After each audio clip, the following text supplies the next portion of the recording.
He said that wherever I went, he would find me, walk right up to me, and I wouldn't be able to see him.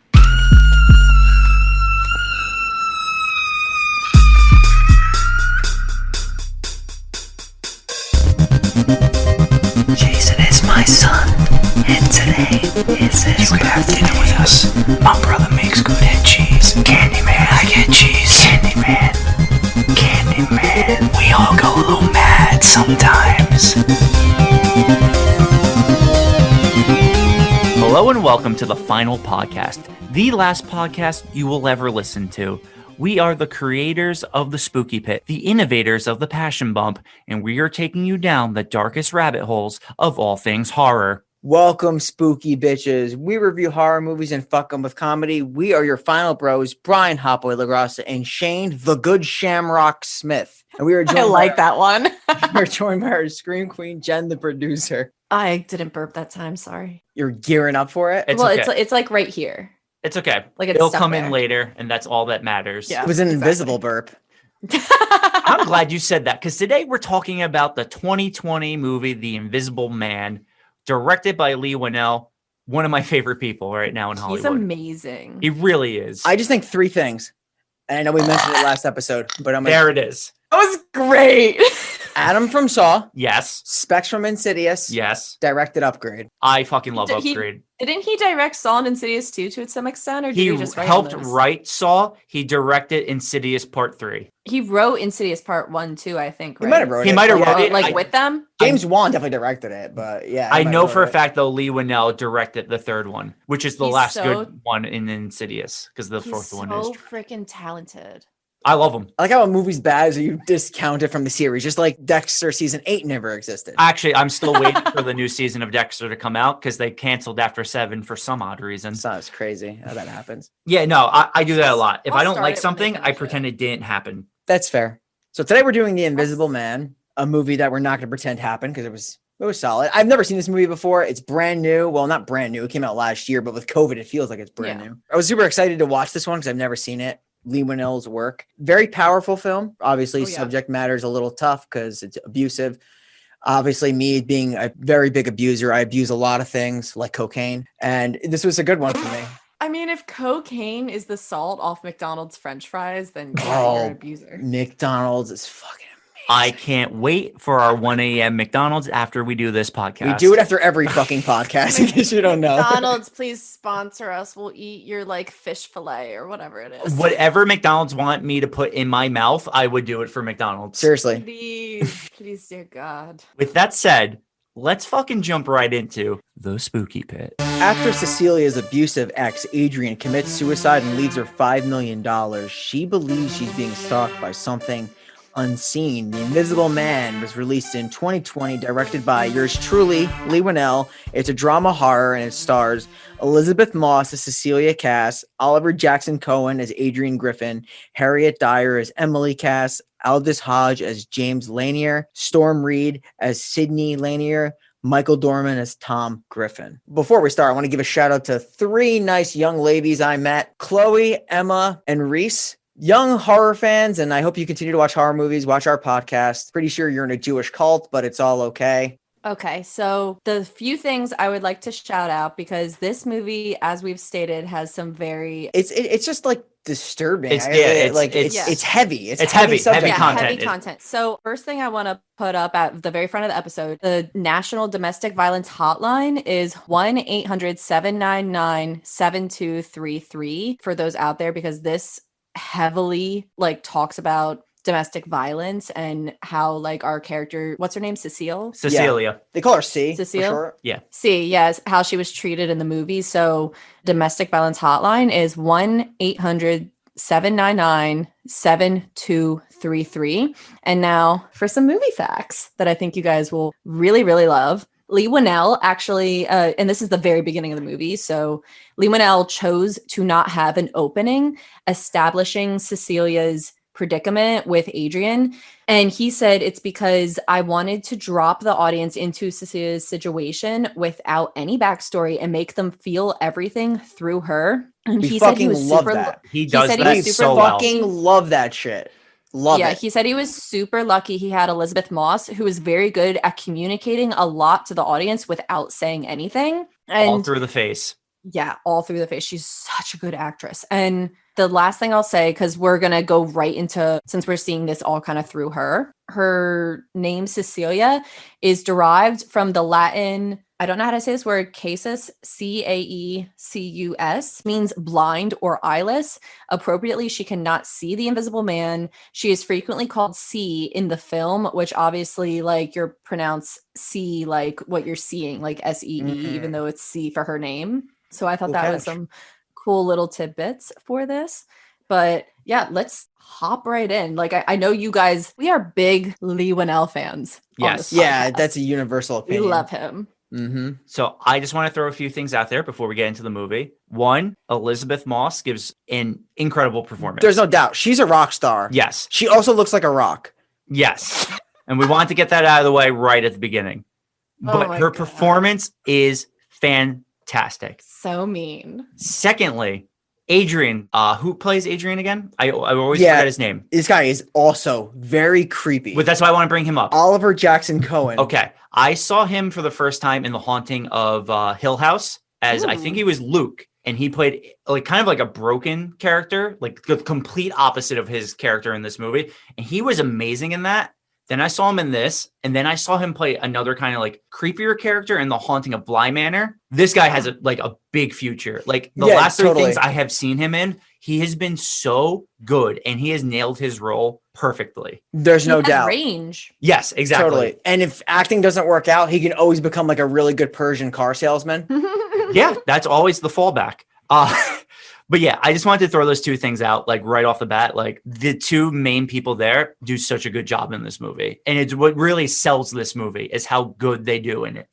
So with that said, let's go into it where we open up right away with Cecilia laying in bed next to Adrian. And she looks at the clock. And like right off the bat, she like has this like kind of like concerned look in her face. I knew something was off in the beginning of this movie because she takes his hand off of her stomach because he was like holding her. Mm-hmm. So I'm like, right away, something's not right here. And it's very quiet. So you're kind of like trying to figure out what's going on. But you could tell she's trying to like gather things. One thing I just want to throw in before you continue is when she gets out of bed, she actually lifts the mattress and she pulls these pills from underneath the mattress, and you'll learn that it's diazepam. So Yes. you can continue now. I just wanted to throw that out That's there. actually really Do you I want wanted to to tell take it back everyone for what Scott. do you want to tell everyone what diazepam is for those who don't know medicine? From what I got from the movie, because I didn't look it up, it puts you to sleep. Yeah, she drugs him. So you can continue, Brian, now that I've taken it back for Scott. So she starts packing like everything in a bag and she's like quietly tiptoeing out of the house while the guy is still sleeping. She rotates the camera to record him while he's sleeping in bed to make sure she captures that. She enters another room and it has like a computer. It's showing the different surveillance cameras that are set up around the property. Obviously, this is a very well put together house. This is overlooking a cliff and it is a complex. Yes. So we might as well, we'll throw it out. This man, without knowing his job or anything about him, you know he is fucking super rich because he has cameras everywhere, like where they look over him. And she'll also literally go through a lab in his house. Yeah. So you know this guy is techie. Yeah. Well, you know that's like a huge red flag to begin with, is that usually if there's cameras in a house, they don't face your bedroom. They're normally And living room, like Yeah. doors, kids' room, just so in case you want to keep an eye on the kid, but And you she don't have can- one facing your own bed. And she can turn the camera, which means it's a rotating camera. So if like she's like in there doing whatever, like, and he's just watching the security cameras, he can just go in and just watch her. Yeah. And there's one thing I know about Adrian. He loves to watch. So do I. I guess we have that in common. Nothing else in common. He abuses women. I abuse cocaine, like I mentioned before. I also like to watch, and he does that too. I don't know if I'd go as far as the surveillance. I more or less like to watch Shane fuck. Live. You like to watch live. Yeah. Yes. That's never happened and never will happen. You continue. So she's looking at all this different surveillances, and she turns off every camera except the one that focuses on him sleeping. She disables them, and she disables the alarm. As she quietly tries to escape this complex, this very large house, which is beautiful. Obviously, it's like overlooking this very clear water. Yeah. It's a very nice scene. She kicks a dog's bowl, makes a loud sound, Zeus's bowl. but she sees from the footage that he's still sleeping. So she gets dressed and she makes her way to the garage, but that's when she is followed by Zeus. And that's when you realize how fucked this situation is, because she wants to leave, but then realizes, I honestly can't even leave this dog with this man.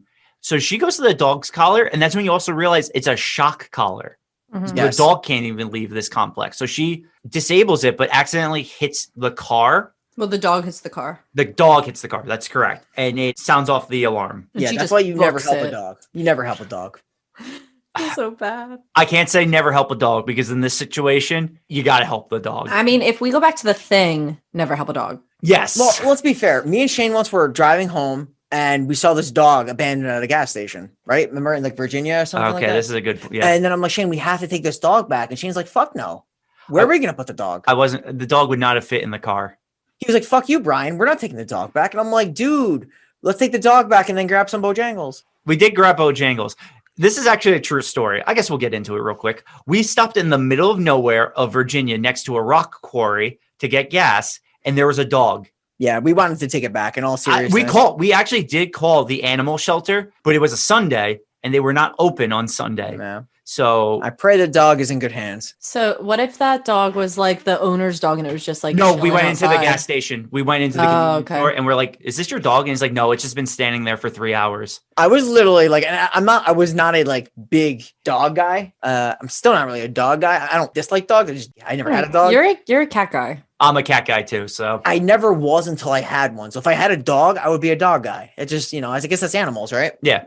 But yeah, I thought it was super fucked up that a dog was just laying there. I mean, we did the most we could. We asked the gas station attendant. We called the animal shelter who said they weren't open. And I was not putting a stray dog in my car when we're 3 states away from where we live. No, you're I mean, right. if it didn't initially like come up to you and just be buddy with you, I probably wouldn't have. No, it either. did. did, It was though. the It did. friendliest dog of all time. Yeah. Our other friend that was with us actually bought it food. we were heartbroken. It was rough. Yeah. I'm Someone speechless. clearly dropped the dog off and just left it there. Yeah, fucking terrible. It was. I would have brought it back. I mean, you know where we were. It You was- guys are having an existential crisis about this right now. I Like, you're really like 100% you're I really like 100% upset you am. didn't get that dog. I literally started this by saying I don't even like dogs, and I'm like, we're like, I'm actually about to tear up because, like, in all seriousness, like, we That dog- tried. We tried. This was like years ago, and the dog is still there. I hope someone did something for the dog. Me too. If this scene couldn't get sadder of a woman leaving her abusive relationship, we bring it back my PTSD of the time I couldn't help a dog. It's all implied that she's just trying to leave. Like we haven't actually seen anything yet, anything abusive or really anything. We just see a woman sneaking out. So you're like, okay, this woman's clearly leaving her husband. I'm very happy you said that. So once the car alarm goes off, she runs, scales a goddamn wall, goes into the woods, gets out to the road. Her ride is not there, and you can see she's panicking. She's yelling for Emily. Emily. Yeah. Emily shows up. She gets in the car. She's like, just drive, just drive. And that's when you learn this guy's a fucking crazy person because he punches the Window. passenger's window Passenger out. window. One thing she did do though is getting into that car. That diazepam pills that she picked up gets left on the floor. Yes. So it never makes its way into the car because when they drive off. You see the diazepam on the floor and a bloody hand of Adrian picks it up. Yep. And that's how you know she was escaping a very abusive relationship because he literally broke a window Yeah. with his fist. If he was willing to run up to the car and just throw a haymaker through the passenger window without anything else, that was it. Yeah. He just runs and just cocks up a freaking Jake Paul fist right through the fucking Jesus. windshield. This poor girl. We're going to be saying that a lot.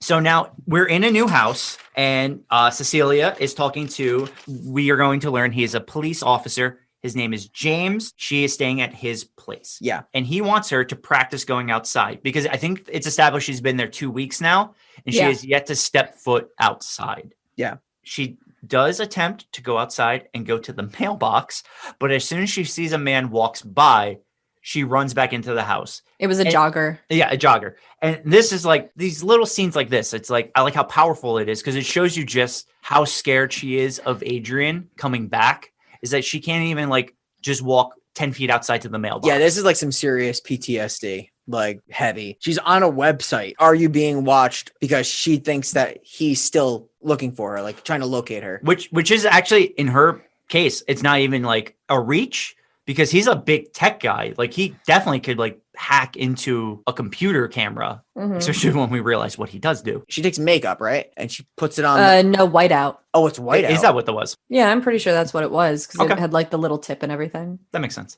And she clearly isn't wearing any makeup. I mean, She's depressed as hell and she is triggered by everything. it's not gonna help her either. Don't be mean. Yeah, that's accurate though. So Getting paid so much more than you. She should not care anything. She's a fucking rock star. she really She is. She's phenomenal. So Emily, her sister, now shows up at the house, and Cecilia is flipping out. She's like, "What are you doing here? Adrian can follow you. He knows where you live. He doesn't know where I am. What are you doing here? What the fuck are you doing here?" And Emily's like, calm down.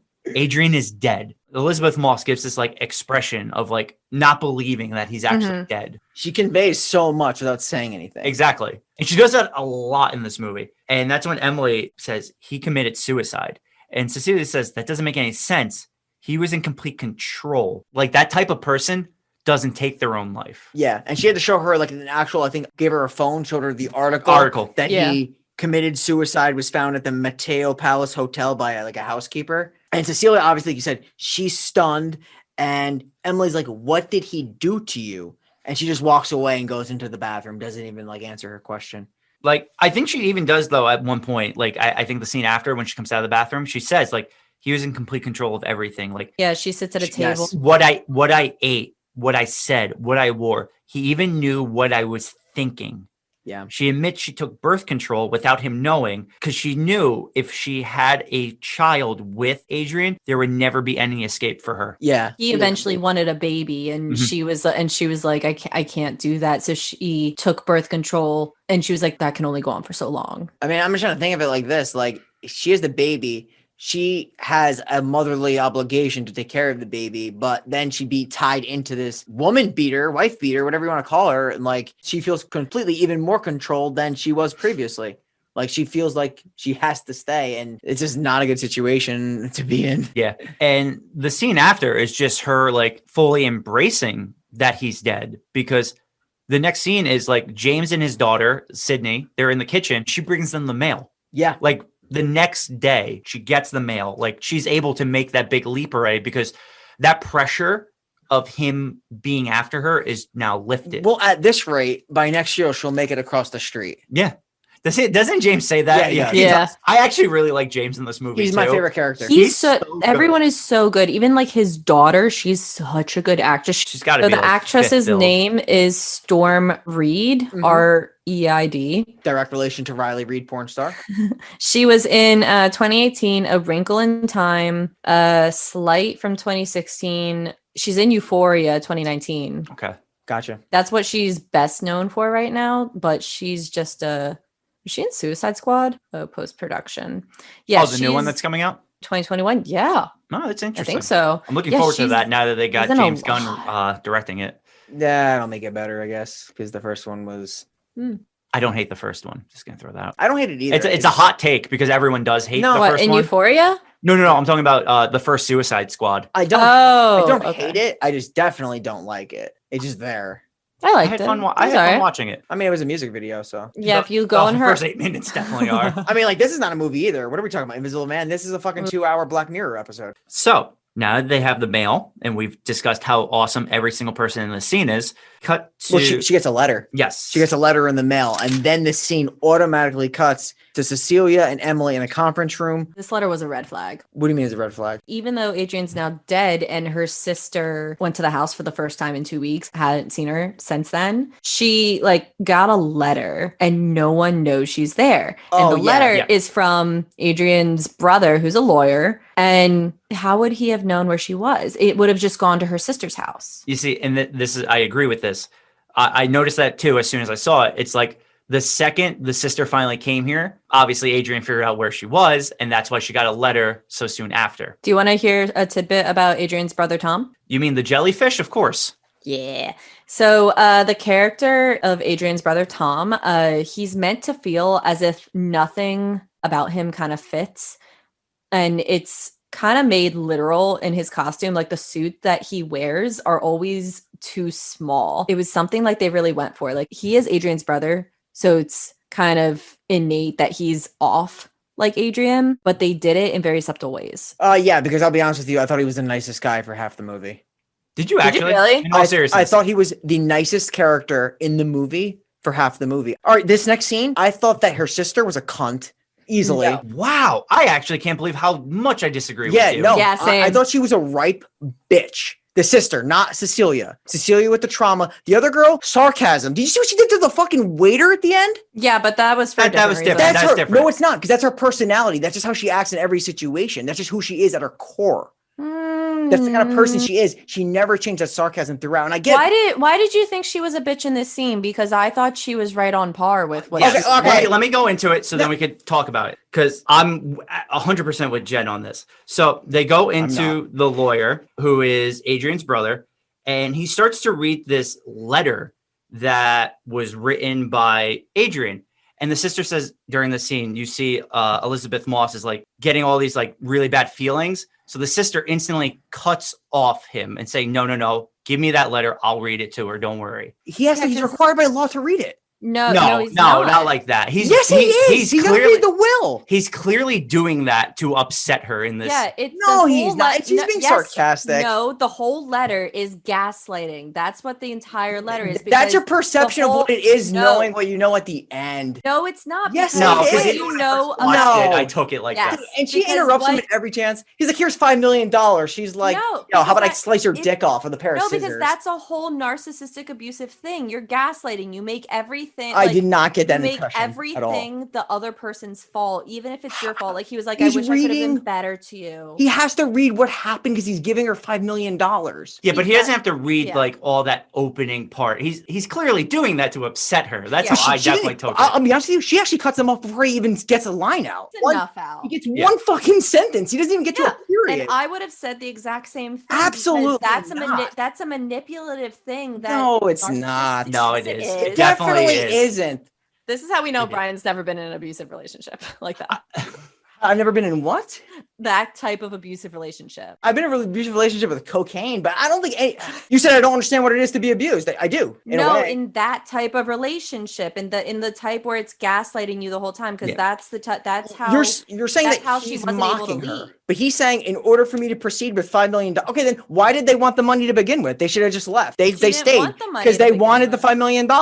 Yeah, that's But why to she's be- fine. But To To be be- fair, they wanted that $5 million, But I don't think- or else they would have left that room. I don't think they knew going in Yeah. they were getting money though. Wasn't it just No, for the will reading? He said it right at the get-go that he was going to give them money, that they knew that they were going to get money. They mentioned something about like we wouldn't even have been here if it had something to do with a contact or whatever, but they knew they were getting money. I don't think she was a bitch though. I think she was really in line. She with was a what she bitch Yeah. the whole fucking movie. She was a bitch even to her own sister through this movie. Yeah, but Well, when you see yeah. it's later on. I don't want to get into it until we get to it. But besides the waiter scene, it's always justified because Yeah. later on in the letter, literally The- when it shows the clips, it how does say, is "I it wish you were justified dead." to the waiter. The guy I serving said besides them the waiter. I food. said besides the Okay, waiter. okay. Everything else I feel like was pretty on par. If I would have probably just like left at the notion of that letter, because I've had guys gaslight me like plenty Or of then, times. if you leave, you don't get the $5 million. That's fine. I'm fine. I'm Yeah. out. I don't need to hear it. That guy's dead. I'm perfectly fine But with he's that. legally required to say that. He has to, if he's responsible and being the lawyer for the will, he has to do that before he gives the $5 million.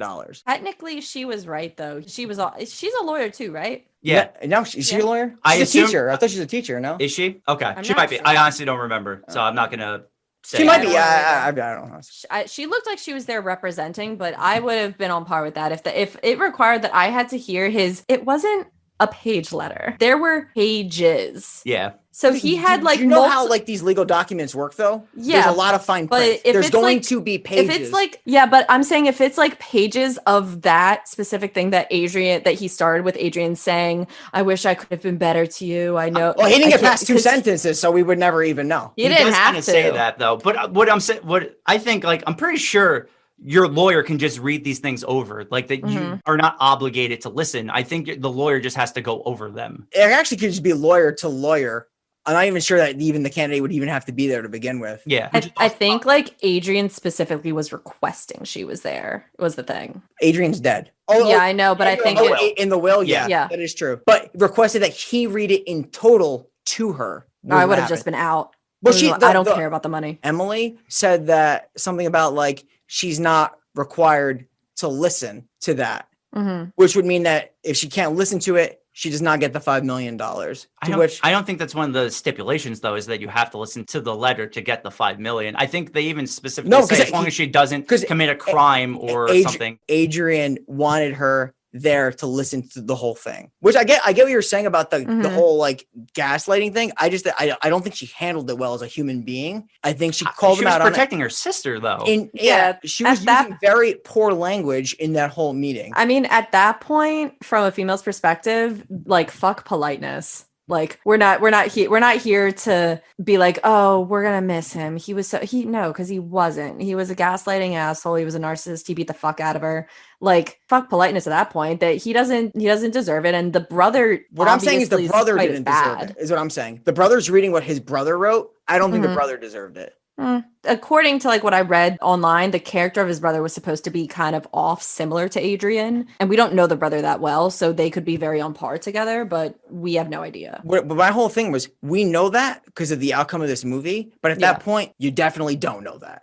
Okay. I don't know. I still think she handled it great. I'm with you. Disagree, 100%. That's okay. So moving on, we go back to the house, and there's a ladder with a bow on it.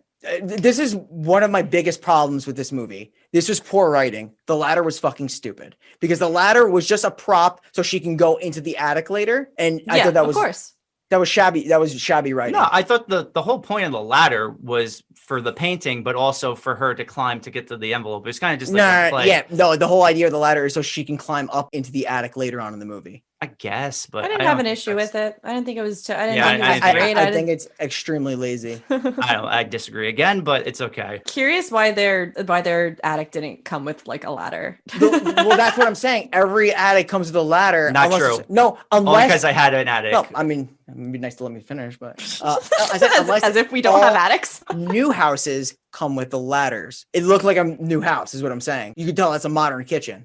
Mm-hmm. Yeah, I was confused why they didn't come with a ladder, but I was like, I mean, sure. And by the way, I don't know if they mentioned they had a previous ladder, but the only way to get up into there would be with a ladder. So I don't know why they wouldn't have one to begin with, unless it broke. But they don't even mention that. So would you have felt better if they mentioned that? Of course. I mean, I thought it was poor writing. I think that was the only part of poor writing in this movie. Okay. I think the writing is really good. Just this part I thought was poor. Leigh Whanell's just like fucking pointed out the ladder.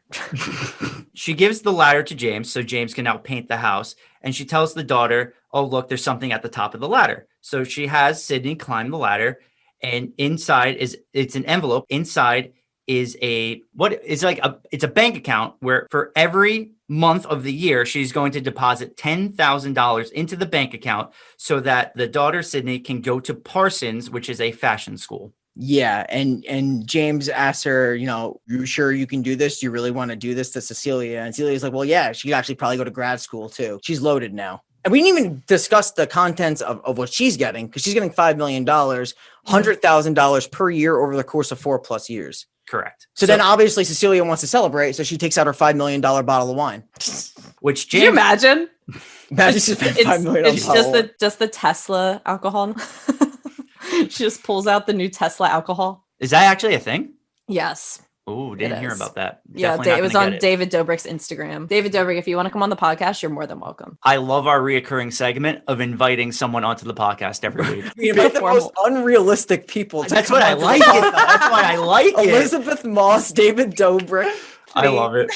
I'm just putting it out into the universe. If someone they know or any of them happen to hear it and they're like, hell yeah, get on that podcast, I'd be like, welcome. Let's be amazing. Go. In case you don't know, we do have a celebrity that has been a pretty big fan of the podcast. I was kind of surprised to know she actually gave us a nice 5-star review. Mandy Rose, WWE celebrity and superstar. Yeah, it blew my mind when you sent me the picture of M. Rose giving us a 5-star rating on Apple. Yeah. So Mandy M. Rose with some numbers at the end. Yes, I don't remember the numbers. 425 or something. Yeah. That's probably her birthday or something. Yeah, she's amazing. And you don't know her birthday? I should. I mean, we're such big fans, and she's deducting points already for you not knowing. No, it's a real shame. Mandy, we need you on here. We know you're a huge fan of the podcast, so please come on. So the next day, James, Mandy Rose, come on the podcast. So we find out from this scene that James is a cop. This is actually where we find out that James is a cop, and then Cecilia goes into her room, and she's hanging up clothes. But the way this shot is filmed, it's almost like you feel a presence is in there with her. Because she even kind of like stares. There's also a POV shot from like the other room, like looking in. So this was done on purpose, and it's done in a lot of shots, and I'm positive you guys picked up on it later, and if you didn't, I'm so disappointed. But they purposefully, even when there's a shot with people in the frame, they leave blank space in the frame. Like the frame is specifically wide, so there's extra space around it to give you the idea that he's just lingering in the room. Like they specifically didn't want him lingering in the shadows. They wanted it to feel like he was right there. He didn't need to be in the shadows. He is front and center, and he is there watching. So that's what they did that all throughout the movie to make you feel like he was always in the room. It was so well done. It was. I did notice later on, because later on there's actually specific shots where it's like the corner of the room is like more almost in the focus of the movie than the actual shot itself. Then we cut to the next day where James goes and Cecilia is making breakfast. She leaves the room to go wake up Sydney, but then you just see the flame on the stove turn up higher. Yeah, it starts steaming and it starts going kind of out of control, and it catches on flames, and she goes to try to put it out with water or something, and then Sydney comes in with a fire extinguisher and puts it out. Yeah, well, because Sydney says you can't use water on that or like it'll like ignite the flames more, because I guess it's a grease fire. So yeah, that could get nasty. At night, she's in her room and she hears something in the hallway, and she's like calling out for James, but there's no response. So she starts walking around the house, and obviously she doesn't see anything. She then hears the door open behind her to the house. She walks outside, but it's so cold. You can see like her breath kind of hangs in the air. And then obviously you notice the breath of the invisible man hanging in the air behind her. That was so cool. Like, I really like that. She then goes back into the bedroom and she lays down, which now you realize she sleeps next to Sydney. And as she's laying down, you see the blankets slowly start to get pulled off of her. And she looks up and she like notices this like figure that's sitting there. But then it's just a mannequin. There's no one there. So she gets up. Which is so weird. Well, I assume it's because the girl wants to go to fashion school. So it's like a mannequin to try the clothes on. I think the way it was positioned, though, I think it was closer to the bed. It's very ominous. It looked like it, right? Yeah. Yeah. It definitely moved. Yeah.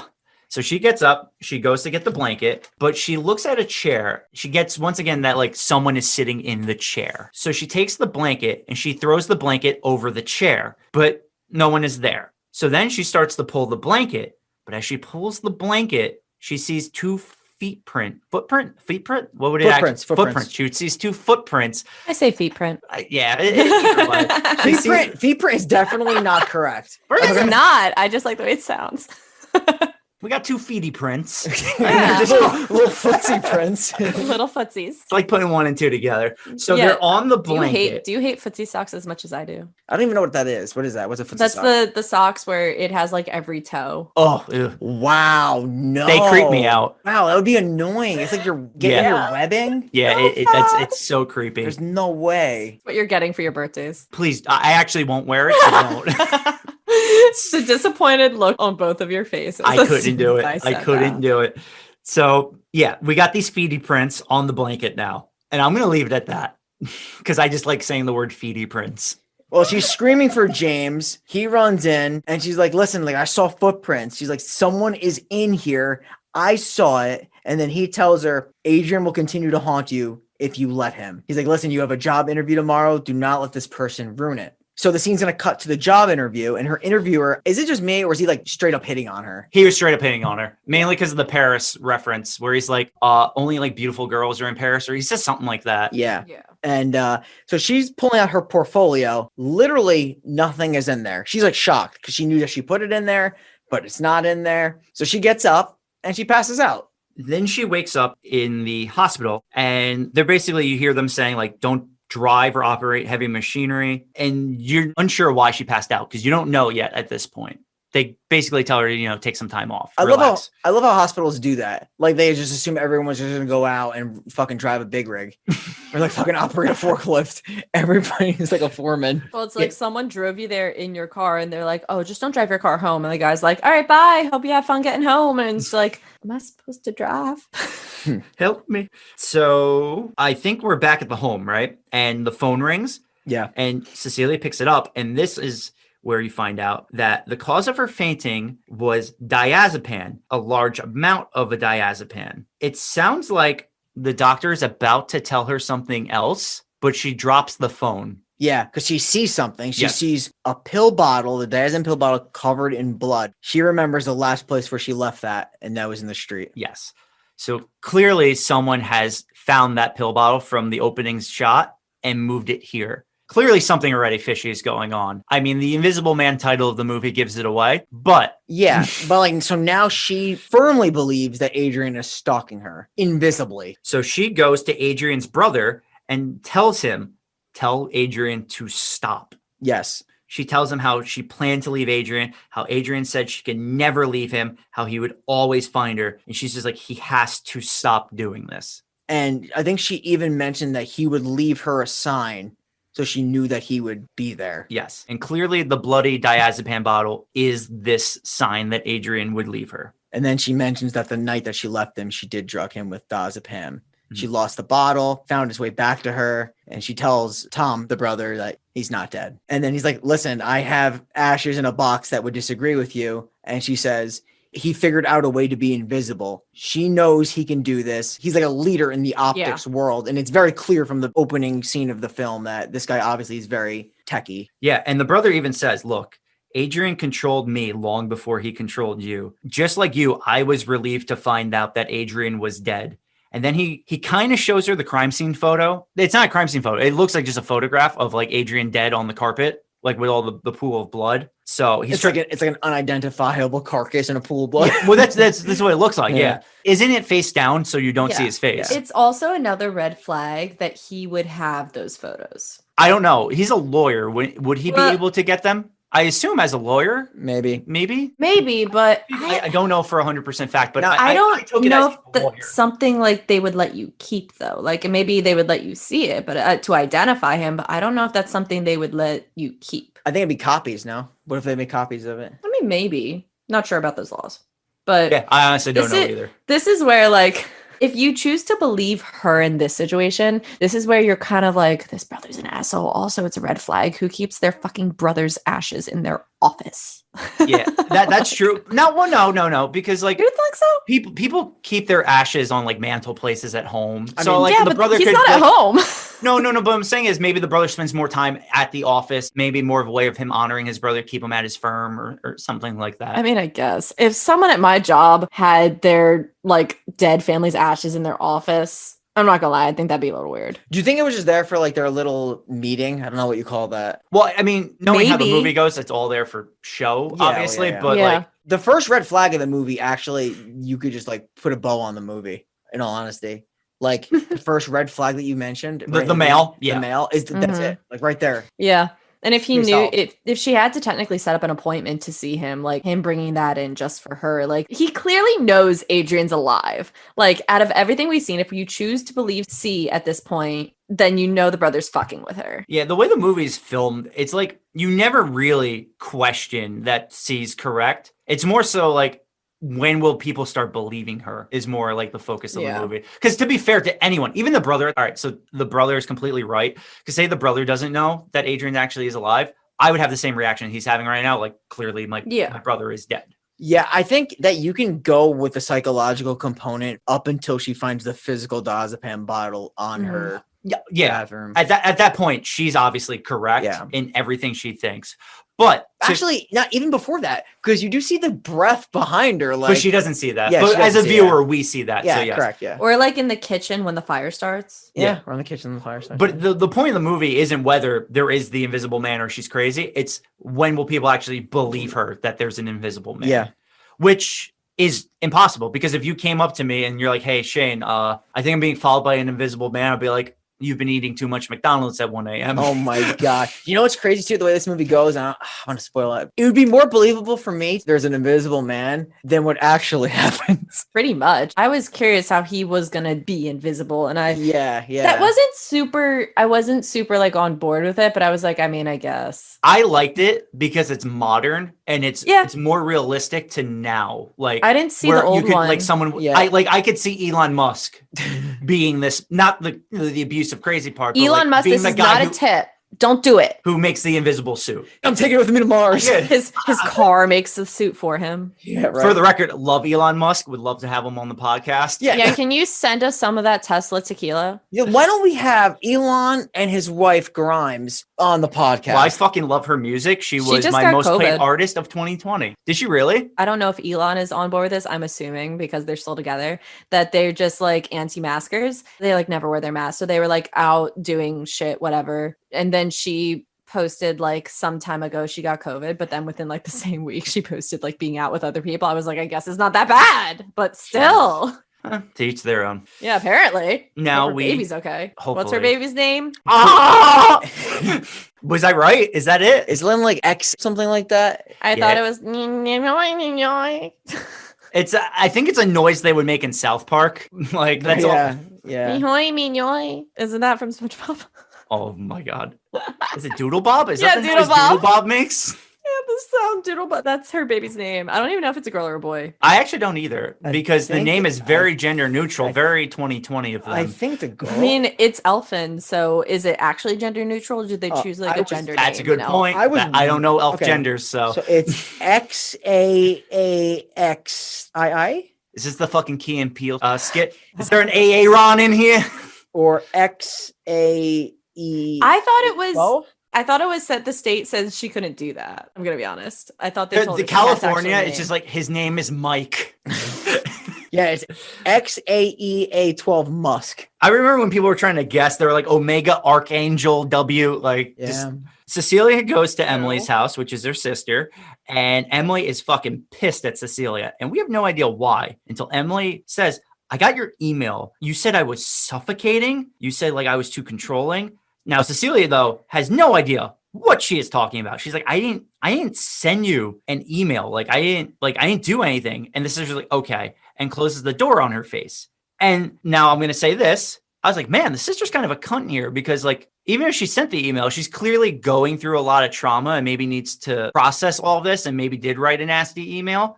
But then it shows the email and literally in the email says, I wish you were dead. I'm like, Yeah. okay, maybe the sister has a point. I was curious. I'm like, I hope they show the email. So like Yeah. the very next show. Yeah, right? A fucking 2-page like Yeah, and it is fucking like, it's mean. It's really mean. it is, yeah. It is. I wonder if that's something like because he controlled every aspect of her life.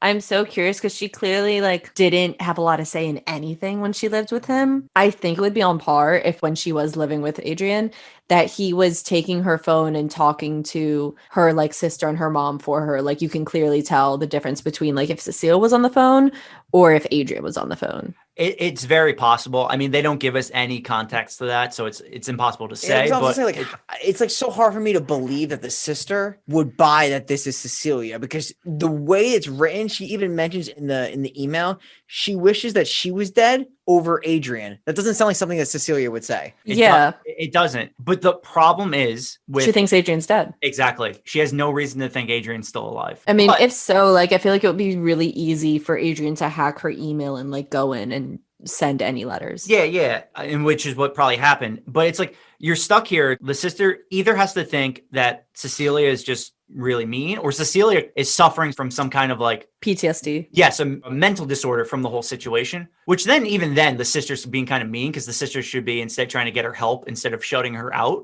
Mm-hmm. But I can't fault her for not thinking Adrian wrote it just because like What is the relationship between her sister and James? that's a good thing you bring up. I just took it as James is a friend of them, like a family friend or something like that. So I obviously knew that she couldn't stay at her sister's because he knows where she lives. Yeah. It would have to be a family. I don't know if it was a sister's friend or like one of their. It's got to be a family friend. It would make sense to be a sister friend Mm-hmm. because one, Cecilia probably hasn't had friends since she was dating Adrian, and two, if it was a Cecilia friend, Adrian would probably know where he lived. Yeah. Yeah, or like if her sister was actually because I'm not positive about her occupation, but if she was a lawyer as well, maybe she would know him through work. That would make sense. It's possible, Cases she 'cause has to try or Yeah, because he's a police officer. Well, back at the house, yep. Sydney notices Cecilia. She's curled up on the floor. She's crying.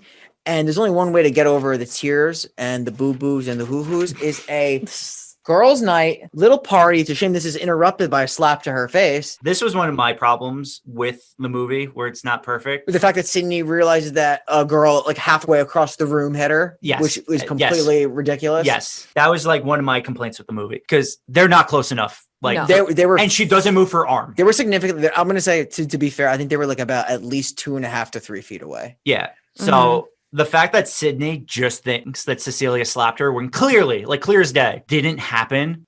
It's another one of those things, though. It's like, I guess who in your mind, What else? do you, Yeah.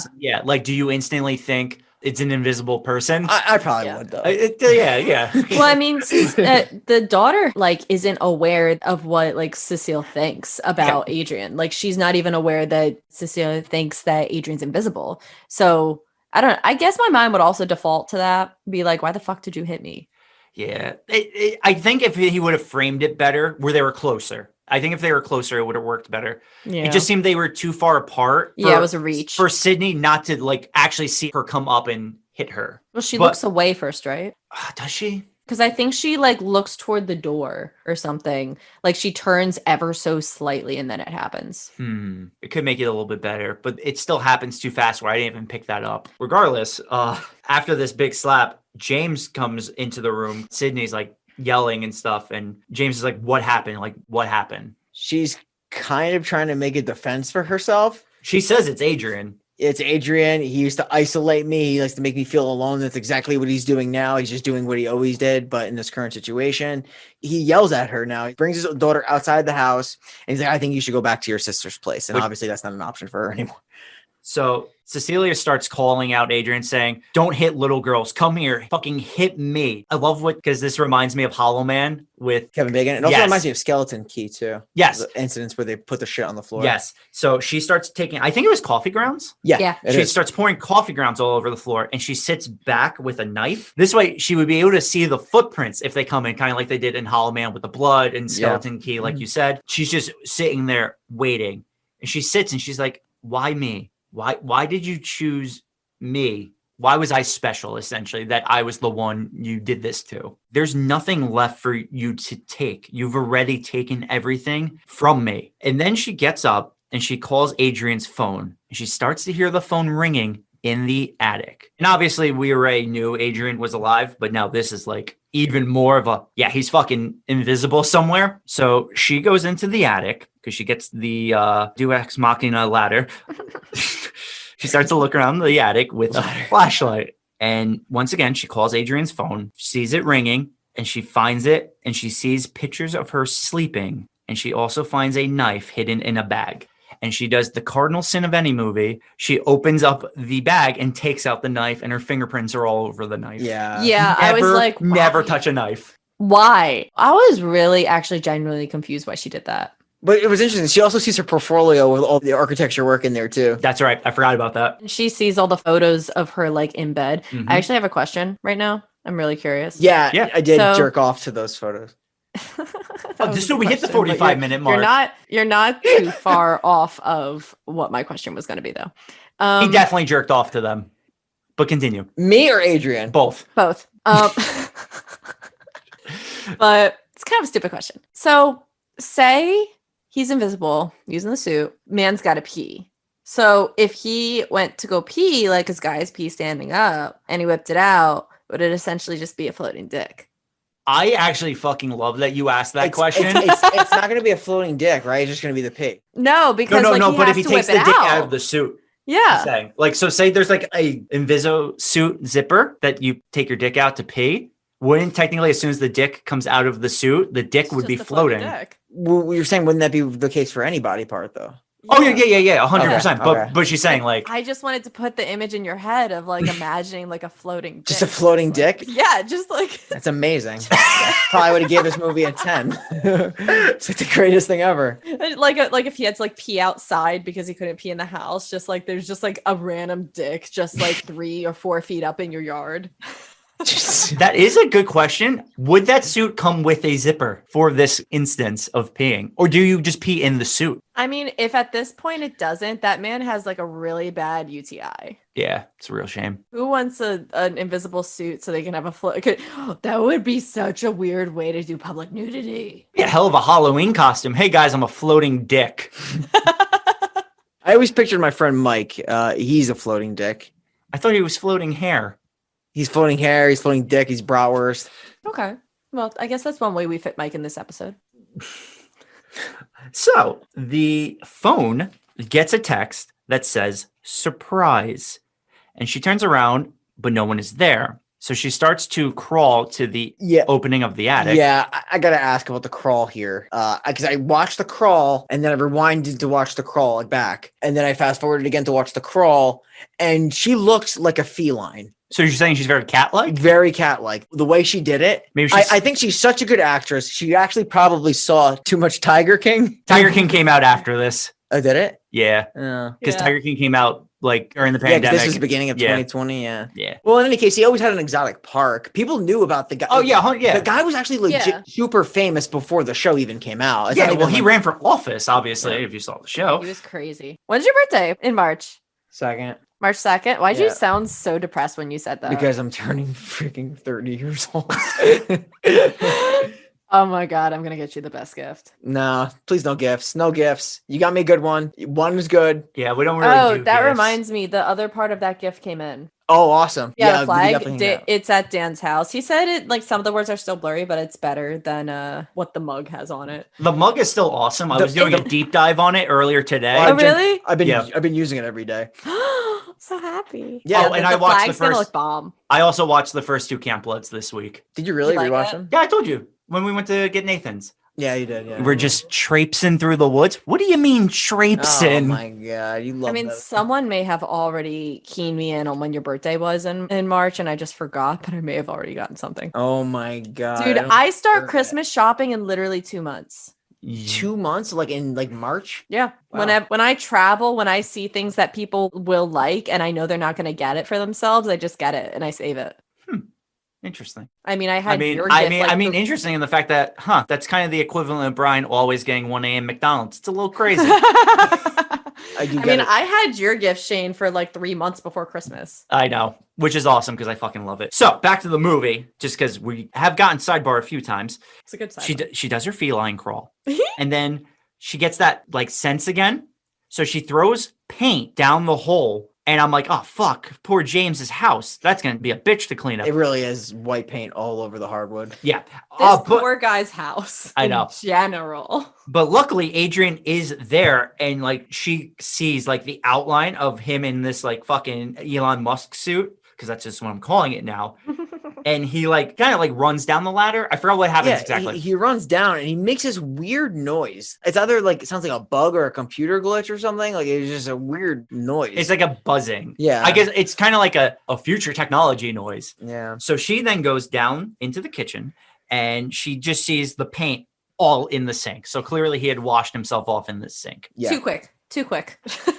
Then in like just pure great acting, because you literally have to now portray getting your ass kicked by no one. She gets lifted in the air, choked. She gets thrown, and then she starts to have to actually physically fight the Invisible Man. So she, in the scene, you just see her fighting air, and she just does it so well. Yeah, she fucking rocks him with a dustpan. In the head. She starts breaking plates over him. Yeah. Yep. They said this was one of the hardest scenes to film. They had to do it with like a bunch of wire and a couple guys in like green suits. Had to, because you gotta think you have to show her being dragged without actually having like a person there to do it. After she breaks the plates over his head, she is able to escape the house. I like the scene. You see her running through the neighbor's lawn, and just his outside house camera catches her just running away from nothing. And she's like calls an Uber, texts an Uber.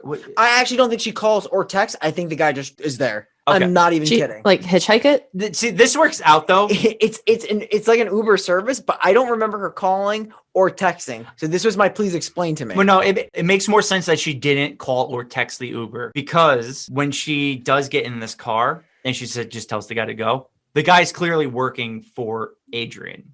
So I think Adrian had him planted out there knowing this might happen. You think so? But like, wouldn't she feel weird just getting in a random fucking car? 100%.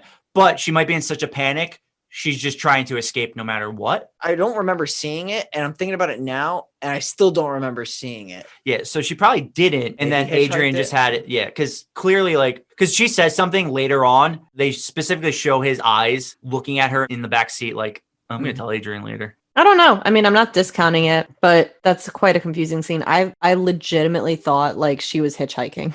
No, to be fair though, if you look on the reviews for this movie, people say there's like a million plot holes. That makes a lot of sense. Yeah. There's not a lot of critiques because the movie is like obviously a lot of people like it, but one of them is there's loose plot holes. No, because even if, like I said, even if Adrian like had this guy planted, which is what I'm going with it happened, it's still, how did he know she would run in that direction? Like, how did he know the fight would happen at all? What if she just left? So it is a thing where it's like, how could he possibly plan this far ahead to have a driver in that exact location knowing she would go there? Yeah. Well, he did plan far ahead to replace her birth control. Yeah, we'll get there. So she tells the guy to drive to a place. We find out this is Adrian's house. And now this is the next big red flag that Adrian is alive. Because she goes to the house and the dog Zeus is there, not dead. Yes. I thought the same thing. I'm like, this dog should be dead. Which is obviously how you know Adrian's still there, feeding the dog, taking care of it. The dog doesn't even like him. No, not at all. But I mean, dogs will eat whoever feeds them. So it's the same with cats. Anything that feeds an animal, it'll like you after a while. I used to feed a squirrel. But you said dogs will it'll eat you.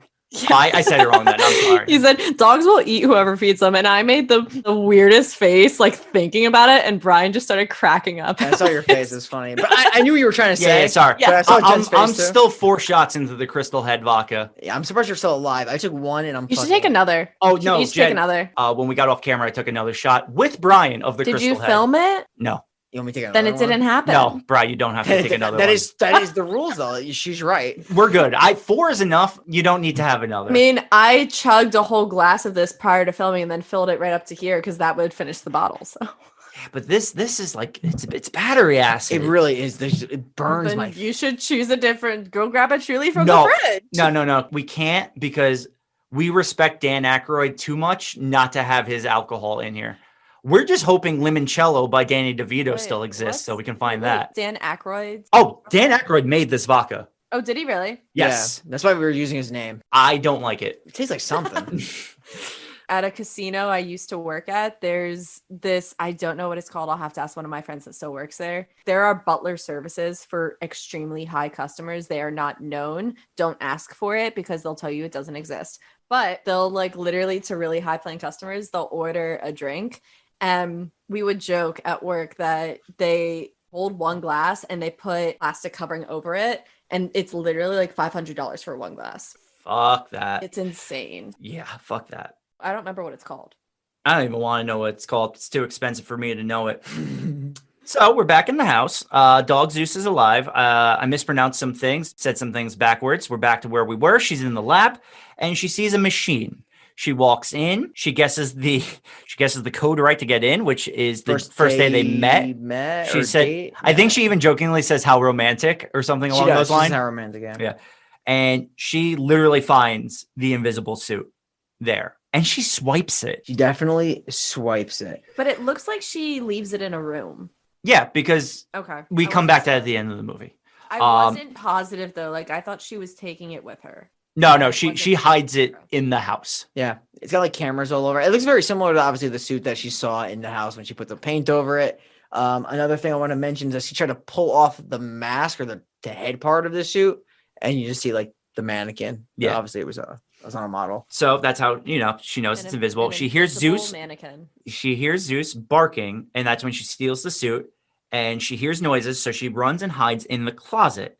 But the closet door opens while she's in there, and once again she sees feety prints on the carpet. Oh my god. Then she runs by him, falls, but Zeus barks, and that allows her to escape. Yeah, and on the way back in that same car, she calls someone to meet her somewhere. We don't know who yet, but we'll find out very shortly. And this is what I want to mention. When she's saying meet me at this place is when the driver like looks in his rearview mirror to look at her. That like very Hollywood camera work where it's like, oh, look how sinister he is. He's clearly like listening into this conversation, which is how Adrian knows to go where they are. That's how I took it. No, Yeah. Is this a good time to get into our to talk about our sponsor, Tree Seeds? Yes. Shane, you're a gardener, right? No, but continue. Jen, do you do any gardening? I have a lemon tree. What if I was to tell you can grow that lemon tree overnight? How? Tree Seeds. Tree Seeds is the new innovation in gardening. All you have to do is go in your backyard, plant a tree seed, one single tree seed in your backyard, and you can get any tree you want overnight. Listen, it takes years to successfully cultivate a tree and garden. It could take decades. How better to build your garden to make your backyard look lush than with trees and any tree you like. Do you like California redwoods? How about having one overnight? Plant a tree seed in your backyard. Oh, please, the Lorax. Tell me more. Yeah, I need to hear more about this. So I'm great product. I knew nothing about tree seeds. By the way, if you go onto the our promo code is tree seeds / the final podcast, you'll get a BOGO. For every 10 tree seeds, you get another 10 free. It's a really great offer. I definitely recommend it, especially if you're a fan of redwoods, spruce, Douglas firs. You want a ginkgo biloba in your front yard, go ahead. You like Cuba, palm trees in your backyard overnight. I'm telling you, there's nothing like this out there. It's very innovative. And I know for anybody who's a gardener who likes lush looking backyards, very green, I could not recommend this product enough. You are the Lorax and you do speak for the trees. Always. So Cecilia's at dinner now, and she's in a restaurant, and her sister Emily shows up. And Cecilia's like, I love you. I never would hurt you. And she's like, I need to tell you something. So she's telling her about this suit. She's like, basically explaining how Adrian has this suit that makes him invisible. As she's saying this, a knife floats and slices Emily's throat. It literally lands in her hand. Yes. That was so quick. Jaw dropper. Yeah. Perfectly lands in her hand right there, scene of the crime. Yes. And a woman just turns around and just starts yelling. And Cecilia is just in utter shock and cannot move.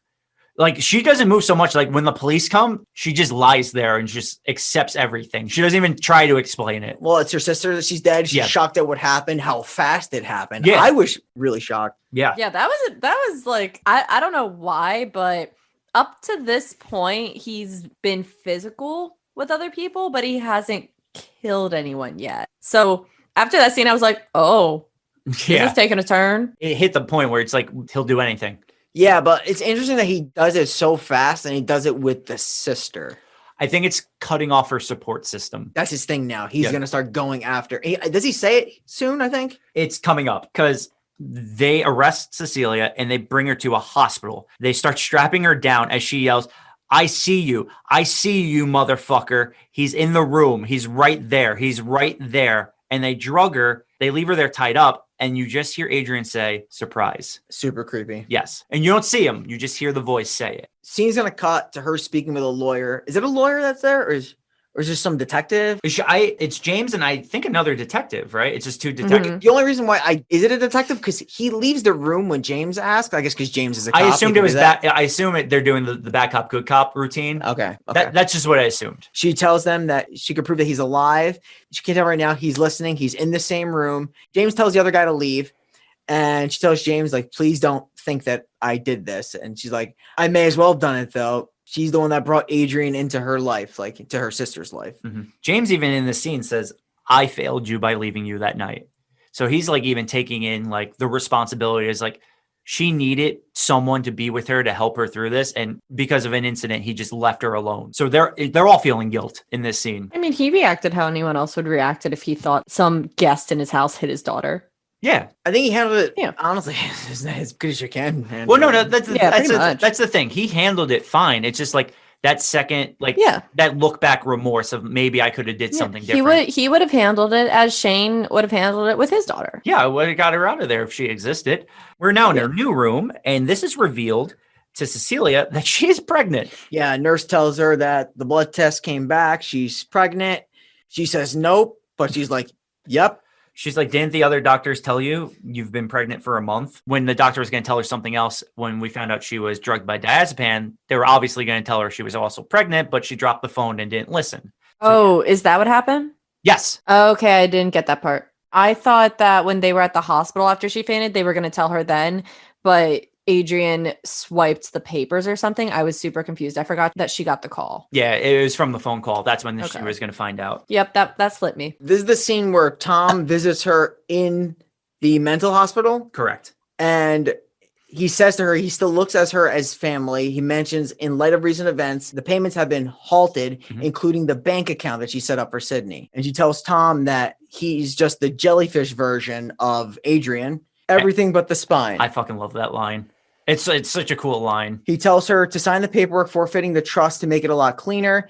He also tells her that there's another option or else it'll all go away. Agree to have the baby and go back to him. So this is the big reveal that, like, you could have put 1 and 2 together. Adrian's brother had known the whole time that Adrian was alive and that he's been working for Adrian. And, now they're both in it together. All cards on the table. Yeah. She's not doing this, though. Like, she's not going to go back to Adrian.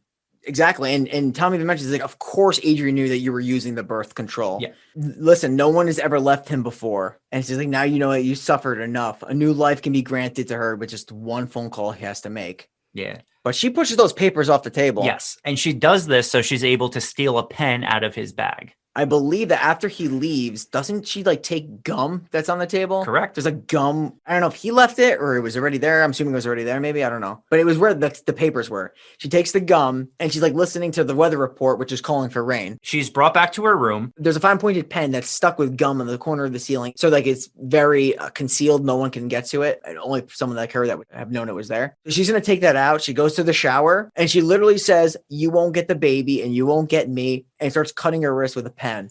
It's a great way to get him to come out. I'm going to be honest with you, though. This is it looked like a deep cut. Yeah. And this is a problem with this next whole scene. I was watching this with my mom and she even brought it up. There's a whole altercation where when she's getting moved or dragged, there'll be blood trailing her. And there's no blood in the scene because, like you said, it's a deep cut into her wrist. Yeah, I'm actually surprised she went that deep. I actually didn't even think she needed to because he's going to try to protect the baby. Anyway, yeah. But yeah. Well, in essence, if she succeeded, she's dead. Like she was like, well, if I'm going to do it, I'm going to die.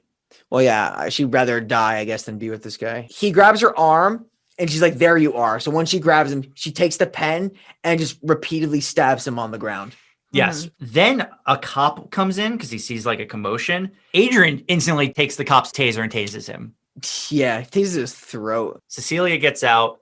Then there's a bunch of other police officers that are telling her to stop. This scene, it's the moment where now everyone has to believe her story because there is clearly a man that's going in and out of invisibility. Yeah. Beating the shit out of these cops, definitely on camera because there's no way this hallway doesn't have a security footage. That would have been my issue. If this thing didn't have footage of it, I would have been like, okay. He got some cool kills here. Now we're going over. Got some cool kills here. Like when he makes the one guy blows his own kneecap off. Oh, God.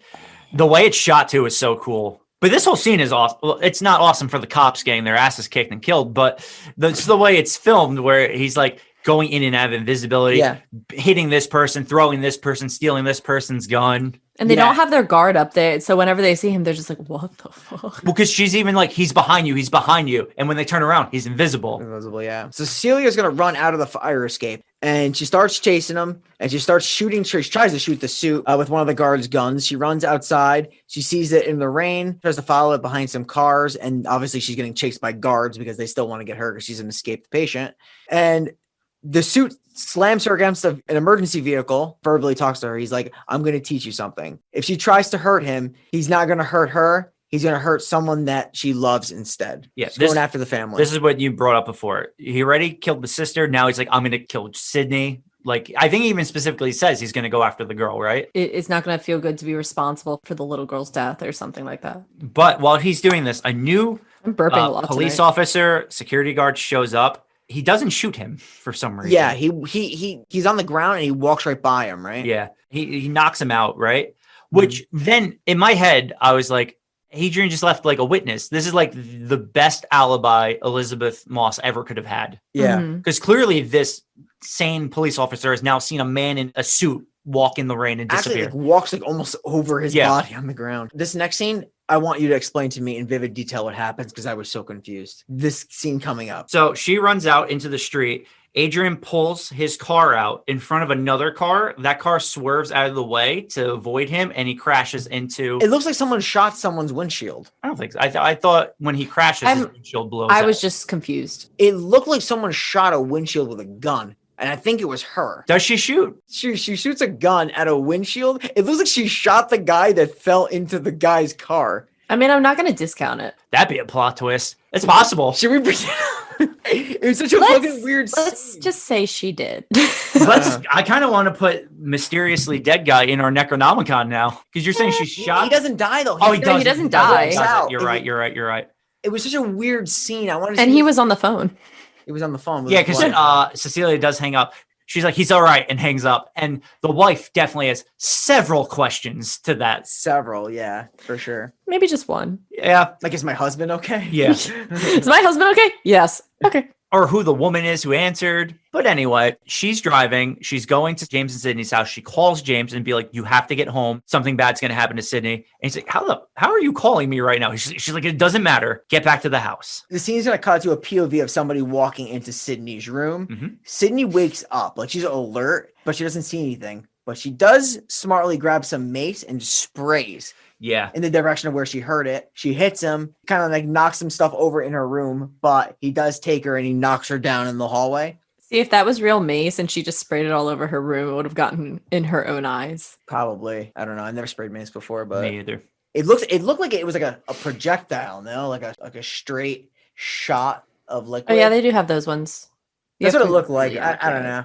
But you're right. There's the mace ones that kind of cloud. Yeah, Yeah. but in this movie, it did look like the straight shot. And she has very good aim. Great aim. She had good senses. She knew he was there. So James gets to the house first before Cecilia. He's there with his gun drawn, and he gets attacked by the Invisible Man. And James gets the shit kicked out of him. Like Yeah. his face, he just gets punched multiple times in his face. Blood is just going everywhere. He gets his head lifted and slammed into the ground. So you have to think this hallway has been already pelted with white paint, and now it's getting pelted with James's blood. They cleaned it very quickly. The white paint, yeah, it's cleaned. It's The house is quite clean. yeah, that's a very good point. But he is knocked unconscious. Yes, and that's when Cecilia shows up, and she uses a fire extinguisher, and that shows her like where he is, and she doesn't even hesitate. She shoots him 4 times directly in the chest. And you see, it's cool because you see the gunshot wounds on the suit. Mhm. He tries to walk towards her, but it eventually just falls to the ground. And then she kneels over it in a Scooby-Doo fashion, removes the mask. Tom! Yep, it wasn't Adrian. It was Adrian's brother, Tom. The police storm Adrian's house. We now get a shot of that. And in the basement behind drywall, they find Adrian chained up to a pipe. James explains this at the police station to Cecilia. Cecilia's like, listen, that's not right. Adrian did this to me. And James tells her, they have witnesses from the mental hospital. This is the best chance for her to get her freedom. At this point, he's like, not even like, I don't care what really happened. I'm just trying to get you legally out of your predicament. Yeah, which James is doing the right thing here. Because if he doesn't do this, she's just going to jail. Yeah. Yeah, pretty much. So Cecilia says that Adrian set all this up as was said. So later that night, Cecilia calls Adrian. She goes to Adrian's house. This is ballsy. Like, I know they had like a little plan set up, but I was like, I think wow. she had a plan. Well, set up. no. Yeah, That's that's fair. That's fair. That's what I Lion's like, den. though. It's a plan within the real plan. Yeah. I also just thought because you only see Adrian's car pull out, you don't see anybody in. I feel like it would be plausible that his brother was in the car with him. Well, I think the brother probably could have been like the getaway driver or something. Yeah. And like he gave Yeah, him that's the what I'm suit. saying. That's where they did the flip. Yeah, like where would they do the flip off? I can't confirm that, but it's a thought. Or even when he left, when she's first looking for him in the parking lot, there is a Jeep where the hatch is open. So they always could have switched suits there before she got there. Probably, but he talked to her, so like we know it's him. That's a good point too. So it had to be after, like when he Mhm. drove away, his brother was maybe the getaway driver. So we're now at Adrian's house. He opens the door and he says, "You look amazing." Her reply is, "I don't feel amazing. It's all a lie." Which I like that. I like that line too. Can I ask you something? I'm just curious. Yeah. Is it possible that only Tom and not Adrian did it? No. The only reason I say no is because when she does hear him speak the one time, isn't it Adrian's voice that's Yeah. talking to her? Doesn't he say surprise? Because I think the voice is clouded, no? I mean, it is a little, but I'm actually just trying to like Because remember. I'm thinking about the line of thinking of maybe Tom was trying to screw his brother over and get them money for the will. That seems, I mean, I feel like that would be a caveat regardless. I feel like you could be right. Based on like how she talks about the relationship and everything, I feel like it makes more sense that Tom is a tool. No, yeah, I get that too.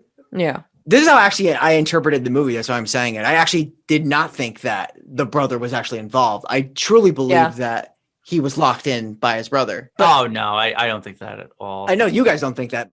That was Wait, my what? interpretation. No, say like I know your guys' interpretation that you're saying it was that they were both involved. No, I don't think Tom was initially involved as an invisible man initially. No, Brian's I saying fully don't think Brian thinks Adrian actually was locked in the basement the whole movie. Correct. Oh, really? That's my interpretation of the movie. I could be very wrong. I really can. Yeah. But that's how I interpreted it because I thought maybe Tom wanted the money. First of all, I don't know why he would sign up to do this with his brother regardless. Like Because his brother's controlling him. I think that's the whole. Look, Yeah, I don't think controlling him to, Adrian like- would be the one to ask. Yeah. But like controlling him to like what degree that he would, this is a stretch. This is murder. Yeah. This is like a step. I don't know. I mean, I could be wrong, but that's how I interpreted it.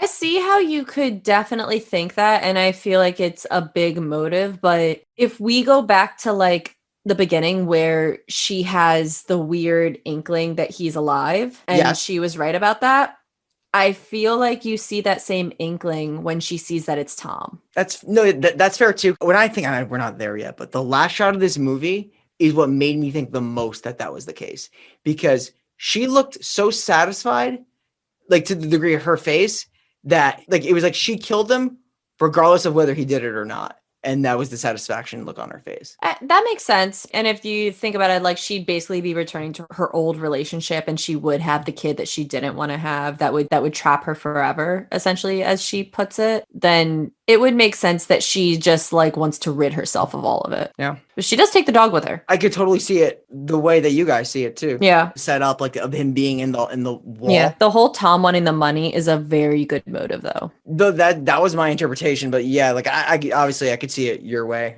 I thought about that too.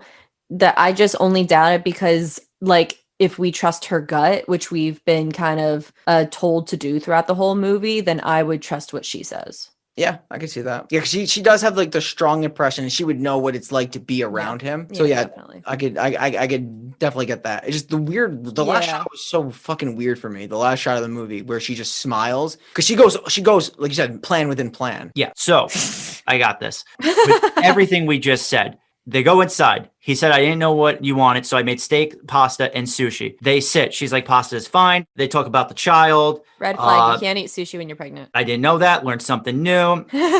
She just says, Really? admit it was you and not your brother who did everything. Adrian says that Tom controlled him, but Cecilia says, just tell her the truth. Cecilia says, we can't start this new life with a lie. Just tell me the truth. Tom says, I'm telling you the truth. We learn that James is listening in from his car the entire time this is going on. Mm-hmm. He does say something in the scene, which is what always made me think Adrian was doing it. He says the word surprise while talking to her. And the way he says surprise, referencing the text she got in the attic when it says surprise. He does say one other thing, like when he gets closer to talk to her, he like gets like a weird smirk on his face and he's like, I know you better than anyone. After he says those things, she leaves to go to the bathroom. We see him sitting at the table. We then see a knife go into his hand. We see him cut his own throat on the security camera. We then see Elizabeth Moss was obviously in the invisible suit. She steps off the camera. So it does look like he committed suicide. And then we have the stare down, like Brian said. She goes outside. She tells James that he committed suicide. James clearly knows she's bullshitting, but he goes into her story and they both go with that he committed suicide and the movie ends. This way we can talk about everything we just talked about. And she takes the dog. The very last shot of the movie is just knowing what she did was, I guess you could say for her, it was redemption and revenge. Yeah, it's essentially a story of revenge And at the end. the last shot is like a look of relief, but my interpretation was it was like, and this is why I thought it was like, even though it wasn't the guy, she's happy that she killed him to get it over with. But I could, like I said, it totally makes sense with the surprise thing. Well, no, I think it's intentionally shot. Like, I actually agree because I think Adrian did it the whole time. But to your point, I think the purpose of the shot is that in her mind, she's like, even if Adrian didn't do this, I was going to kill him anyway, which is to your point, I agree with. It was a very interesting last shot. And the look of relief on her face, like, I'm finally free, even if I had to commit murder. Yes. Like, I'm free now. Yeah, she was definitely not staying there. I have a question, though, Yeah. Why would James go into the house after? That was questionable. There's cameras everywhere. It was definitely What- not smart on his part. That's definitely like a loophole. Because if I were him, like she called 911. I feel like she could have been fine. Yeah. She does something with the cameras too, but I don't know if she does it with, I think she does it with like one camera. I don't think she does it with like all of them in the Yeah, complex. because if this was like a known stakeout that the police knew about, she would have never called the police. She would have obviously called just James Yeah. because the police would have already knew James was there. But since she just calls the police, clearly they're just doing this without any like authorization, I'm assuming. So it is questionable for James to go into the house. You do see him like the way it leads up. He's like walking into the house. Mhm. You don't know what he does in there, but you just see him go in there. I feel like, stops at the door. Like stops at the door of the house and doesn't go Yeah, in. because she's walking out with the dog and the suit and everything. Yeah. Yeah, she has the suit in her hands. When she like walked out with the dog, I was like, yeah. I also love that James actually looks in her bag and sees the suit. Mhm. Yeah, well, because he knows like she Yeah. went off plan. She did it. The Yeah, plan she's within not the trying to plan. hide it. And he's corroborating it. So that's The Invisible Man. It's an interesting movie, to say the least. Mhm. I have a lot to talk about in my review. So I Ooh, definitely let's go. yeah. I feel like this movie could have won so many different ways. That's what I want to You're talk right. about. Like, I really do. But Shane, you want to go first? Yeah, I always do. Might as well keep the tradition alive. I'm going to give this movie an 8 out of 10. I really, really liked all the performances in this movie, from Adrian to James to Tom to obviously Cecilia, Sydney. Like, they're all really good at their roles.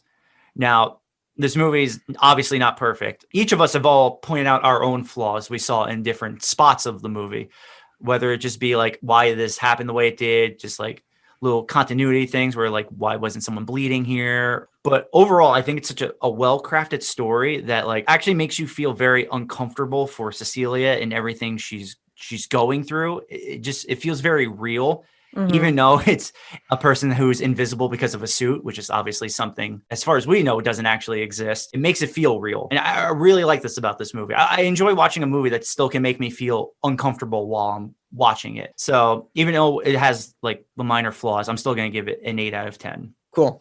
Yeah, so for me, this didn't feel like a horror movie, like at all. Like, I don't think this should have been labeled a horror movie. I didn't think so either. I thought it should have been more of like a suspense movie. Yeah, thriller or drama is a good revenge. It was a good redemption. But yeah, no, the writing was very good. Plot holes, but like I'm not like trying to dig too deep into the plot holes. I know that they exist. Obviously, the call out for me is obviously Elizabeth Moss we can't say enough good things about her. She was incredible. She's a very pretty rock. Great rock. The Adrian. antagonist. Yeah, Adrian was very good. From everything to like how he looks at that dinner table at that last scene with his shaking hands, he looks so like fucking creepy. It's very Mhm. sinister. So sinister, so ominous. Like you could tell this guy's. You definitely know he's not sincere because the way he touches her leg Yeah. at the end. Yeah. You want to hear another option who was supposed to play him? Yeah. Who? Army Hammer. Wow. I could see that actually. That'd be Yeah, interesting. right. The guy's creepy enough. Have you seen his tweets? DMs. Oh, I haven't seen DMs. Oh, the tweets that were leaked of his DMs. It's a lot. It's a lot. I haven't seen it, so I actually don't know Really? what we're talking about. No, I actually don't even know who Army Hammer is. Oh, really? He's an actor. Is he in Um, anything like I would like know him from? Probably, but Yeah, so here's my thing. Oh, by the way, 7 out of 10 for me. I thought this was a really good movie overall. Set an interesting tone. For me, it didn't really feel like a horror, but that doesn't really matter and doesn't really shape my score in any way. I don't know if this would have been a better movie if he was haunting her as a Mhm. ghost versus the suit. I did think of that. Like eliminate the suit concept and just have him stalk her in death. Because it felt so personal. I thought that would have been pretty haunting. I feel like that would have been more of the horror versus like this new sci-fi route that they went. But in any case, I really did like the movie. It was very modern. I love unique ideas. It was definitely original. Interesting take on the whole Invisible Man concept. 7 out of 10. Would recommend. Over to Jen. I'm rhyming. It's hot. Keep I going. love it. You were the Lorax earlier. I think you could keep going. Oh my god, Anybody want to get some fucking tree seeds? I'm good for now, but I'm I'll get gonna a tree seed. consider it. I'll get a tree seed if it'll help my lemon tree grow. This movie was so triggering for me. It was really well written for the most part. Like, obviously, there's plenty of plot holes we could get into that I kind of ignored for the most part, just for continuity's sake. But like, I thought it was a very accurate depiction of the type of abusive, narcissistic relationship that goes mostly unnoticed in everyday life, because these relationships are sadly so super common as someone this controlling. And I've known so many people, like this one person, and I can't describe whatsoever how I know them, just for their sake, that was in such an abusive relationship. She hid money in her icebox because that's how she would save up enough money to leave this guy. And it's not something you see on the surface. I feel like it did such a good job of showing a relationship that behind closed doors is so fucked up. So yeah, I got so much anxiety watching this because I recognize so many like triggers and everything. I actually felt like sick watching this movie, which to the writers, if that's I don't think that's the reaction they want, is me throwing up to this movie. But I think they did a very excellent job. I guess it makes sense. I don't know, with the whole optics thing and creating a suit. Yeah, I guess for the movie's sake, we'll go with it. I gave this movie a 6 because my review is largely based on if I will ever watch this again. I avoided watching this movie up to this point because I had a friend tell me what it entailed and I never wanted to see this. So I watched it solely for this podcast. So I'm going to give it a 6 because I will never watch it again, but it's above a 5 for the sole purpose that I love Adrian. no. Whoa. James? No, the Leigh Whanell. Oh. Yeah, it's Leigh Whanell. Leigh Whanell. So it's above a 5 for you gave Brian a heart attack. I know. I love it. It was a hot steak. That was a Nice. real. What do you think, Hot Boy? Was that a hot take? That was a real hot steak right there. The guy was really good at what he was supposed to be. 100%. Yes, very very Hundo good. P. It's a 6 for the sole reason that Leigh Whanell wrote this or directed. He directed it. Leigh Whanell Directed. directed This it. is his Yeah. movie. It's a 6 for him. It would have been like a 5 if not. So it's above a 5 for that reason. But I will never watch this. Like I won't even watch this with a friend. Really? I have no honestly like brought back memories that I don't care to discuss, and it was very triggering in that sense. It's heavy. It For is. sure. It It's is very heavy. It was so triggering. It brought back a lot of different memories that I never want to think about or dwell on. So to him, great job. I will never watch it again.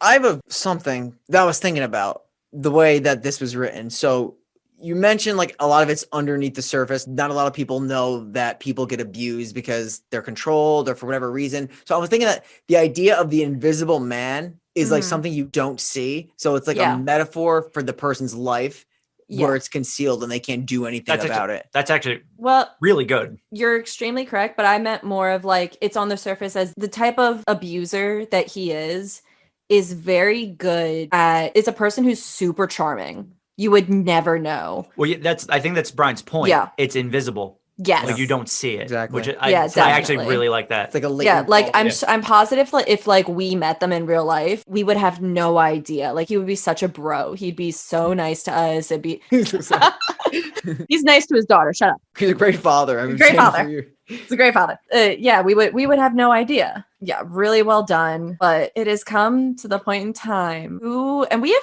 a couple options. We do. have a few. Who do we want to nominate for Necronomicon? I'm actually really curious to see who Brian wants to nominate. Yeah, no, this is actually, I didn't even think about this actually at all. Who do we want to promise to never reanimate?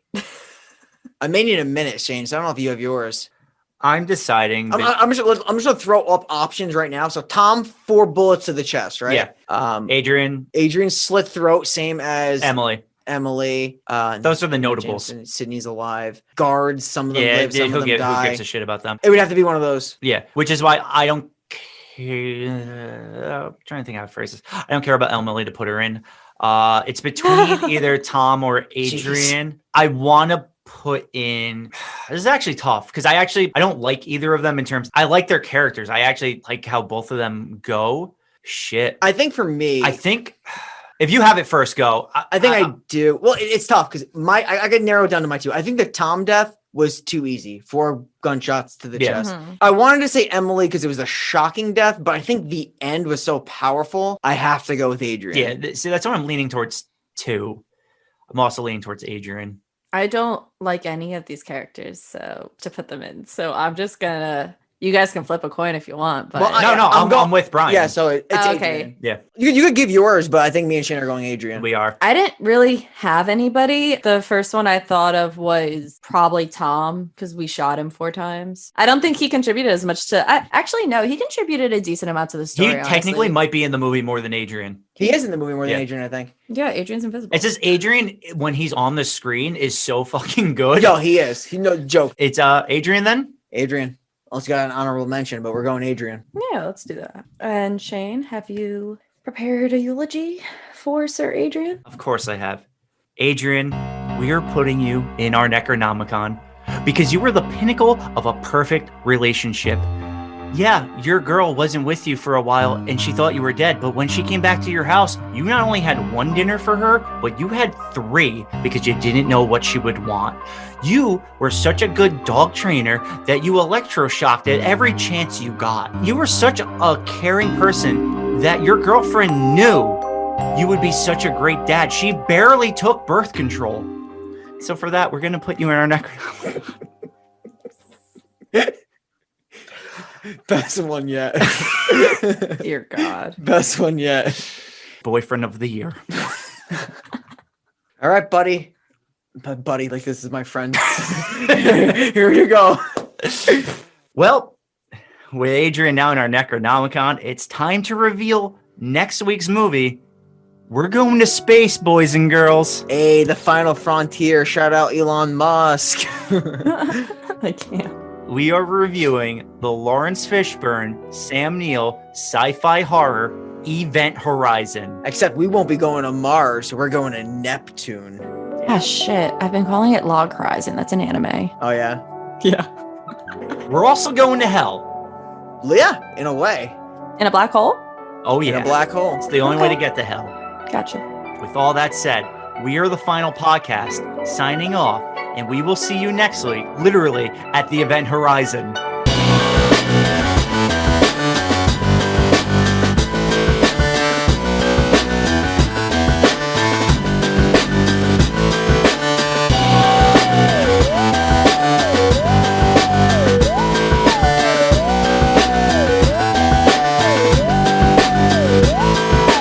So if you haven't already, please follow us on Facebook and Twitter at The Final Pod Ever. Follow us on Instagram at The Final Podcast. And if you haven't, please give us a 5-star rating on Apple. It really, really helps Apple, push out our content and recommend us to other people to listen to. I'm going to pee again. Sounds Yep. good.